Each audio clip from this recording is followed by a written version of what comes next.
কাবরারা খেলাই বুঝে না, সন্তুষ্ট তো পরে, ও আগে খেলাই বুঝে না। ও খেলা বুঝলে সিঙ্গাপুর আহামরি আমার দেশে আমার সাথে ভালো খেলেনি। যেহেতু আপনারা জানেন এটা একটা বৃষ্টির মাঠ ছিল, এখানে তারা সিঙ্গাপুরের খেলার কোনো মাঠ না, সেখানে আমি রেজাল্ট নিয়ে আসতে পারি তার টেকনিক্যাল এবং চেঞ্জিংয়ের বিষয়ে, এবং তার মাথার মধ্যে ওই জ্ঞানটুকু না কোন পজিশনে কীভাবে খেললে আমার রেজাল্ট আসবে তার সে জ্ঞানটুকু নাই। সে টোটালি একটা অ্যাবনর্মাল।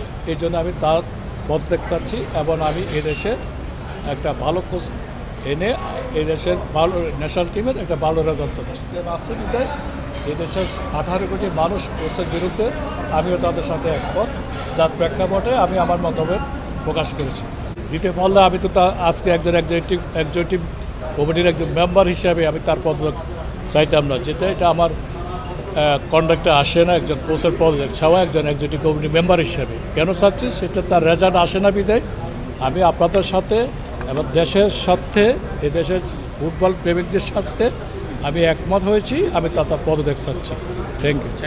লাস্ট একটা প্রশ্ন, সামনে কিছুদিন পরে 30 থেকে 40 জন একটা ফুটবলারদের নিয়ে একটা ক্যাম্প করা হবে বিদেশি প্রবাসী ফুটবলারদের নিয়ে, তখন কি কাবরার থাকার কোনো সম্ভাবনা আছে?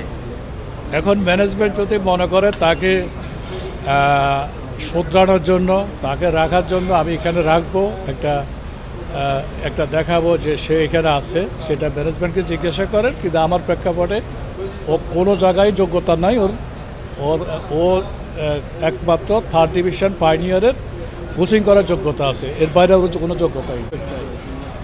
আপনি আবার কাবরারা আসে, সে খেলার 10 দিন আগে আসে একটা টিম করে, তো তার চেয়ে তো আমি এখনও 3 মাস টাইম আছে। আমি এখনও কোচ আনলে আমি একটা টিম করার আমার জন্য কোনো বিষয় না, কারণ এখানে আমার প্লেয়ার আছে, যে প্লেয়ার সাজানো আছে। আমার দেশের প্লেয়ার অনেক ভালো খেলে, তারা দেশপ্রেমিক, দেশের জন্য ওরা খেলে। কিন্তু এই কাবরারা এই টিমকে টোটালি এই প্লেয়ারদেরকে মধ্যে গ্রুপিং করে এবার সে একটা সিন্ডিকেট করে টোটালি সে টিমটাকে নষ্ট করে এবং যার প্রেক্ষাপটে রেজাল্ট আসে।